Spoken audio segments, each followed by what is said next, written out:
What's up, guys? Ricky here with another review on the Storm Collectibles Mortal Kombat Motaro action figure.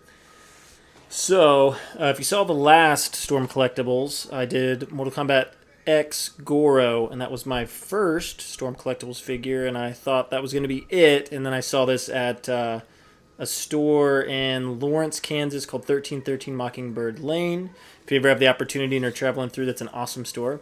But they had it discounted quite heavily, so I decided, you know what, Mataro's cool. Probably not going to find it anywhere else because that's not a super popular action figure by any means. So I decided to get it. So here we go real quick. So you can look in the package, which they have the kind of film over the top, so it's hard to see the details through the package, unfortunately. You can see it looks like there's pretty good paint details. Let's see. Got a cool metallic tail there. Looks like we have some type of effect. Extra hands. Extra head, which I have a feeling I'm going to be using that head more.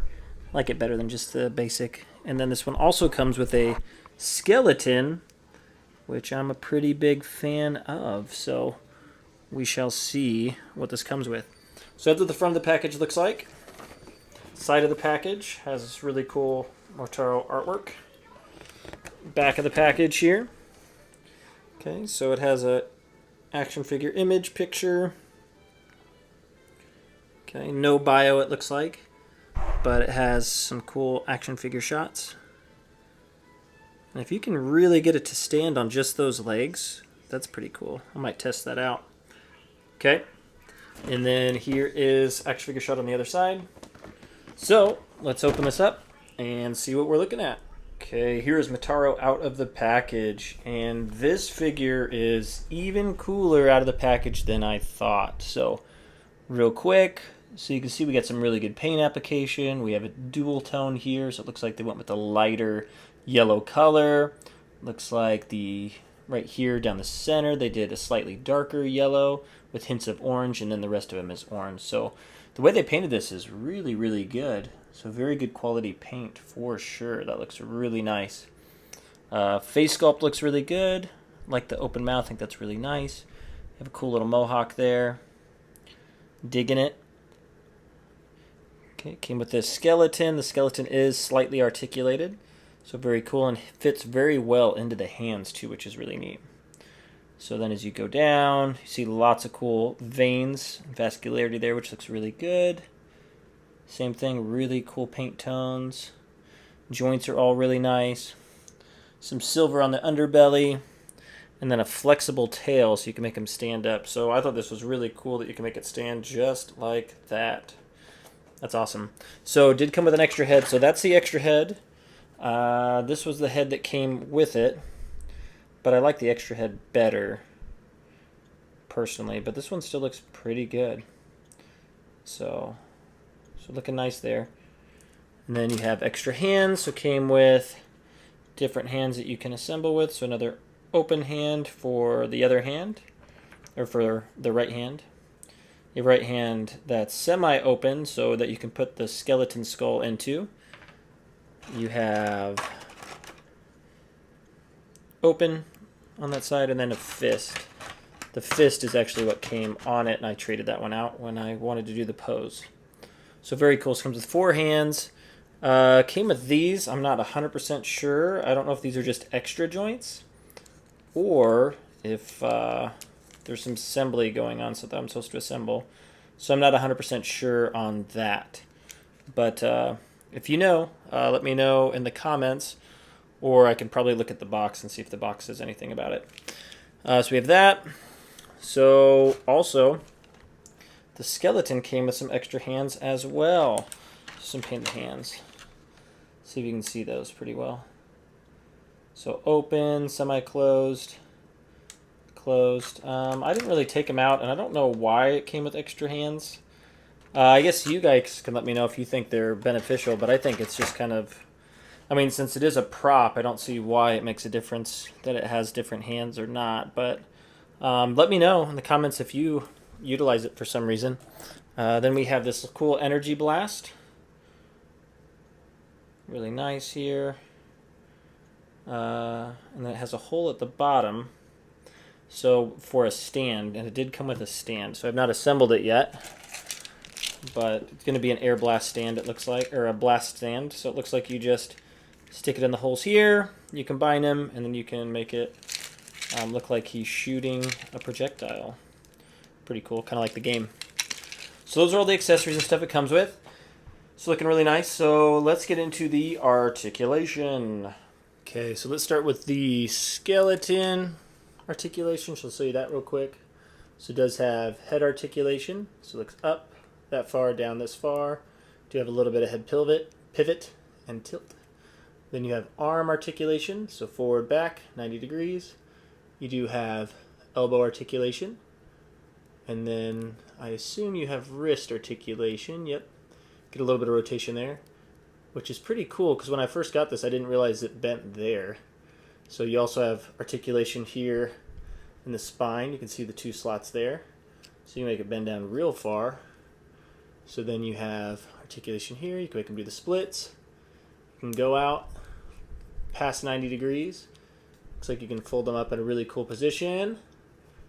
And then it looks like, yeah, knee articulation as well. And ankle articulation. And I think we can get a little bit of pivot out of that. But yeah, so it is fully articulated. Very nice. And you can see the paint applications on this real quick. So I didn't really highlight that in the just a second ago. But looks like he took a white and then they dry brushed a red over the top pretty thick. And then they dry brushed a black over that. Not necessarily the best look. I think you could have put it on a little bit more.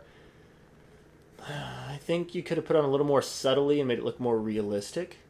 But I mean, this is for a fatality, so I guess it's fine. But there's a few things I probably would have done different on the paint application. It would have been easy, but would have made it look more realistic. So that's your articulation there. So very articulated.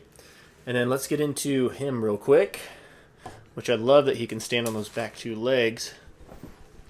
But here we go. So head looks up very far, looks down pretty far, and then you get a nice pivot and rotation. So really nice, and there's a ball joint in there. Goes on and off really easily. So then you have this piece here, which is actually a rubber, just like the Goro one that I reviewed. The other thing is the Goro one fit really nicely. This one is a little weird. It seems like it's a little shifted over to where there's a big gap here that you can really see. It really kind of sticks out. So not a huge fan of that gap. And it almost looks like it's, you know what, that actually might be in backwards. Yeah, that might be why it looks weird. Okay, but you have articulation, goes up past 90 degrees. You have a bicep swivel there. You have double jointed elbows. You also have wrist articulation as well. The ab crunches very far forward. Very far. If you go too far forward, the back gap opens up. But you can lean them back this far or this far. Articulation, fully articulated down here at the bottom. You have articulation full range here. You have articulation here, here as well. And you get a little rotation. And then also, you can expand out, which is really cool as well. So very nice. Back ones, same thing. You can go in and out, which is cool. And then you do get pretty good articulation there. And same joints here that articulate as well. And this is bendy. It has a wire in it, so you can bend it in different ways, which is how I got it to stand on its back legs by itself. So as far as articulation goes, it is very, very well articulated.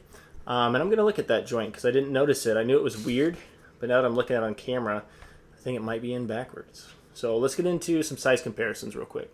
Okay, so quick size comparison. So you can see we have Motaro in the middle. We have the Goro MKX Storm Collectibles figure on the left of him, which I still think is probably one of the coolest figures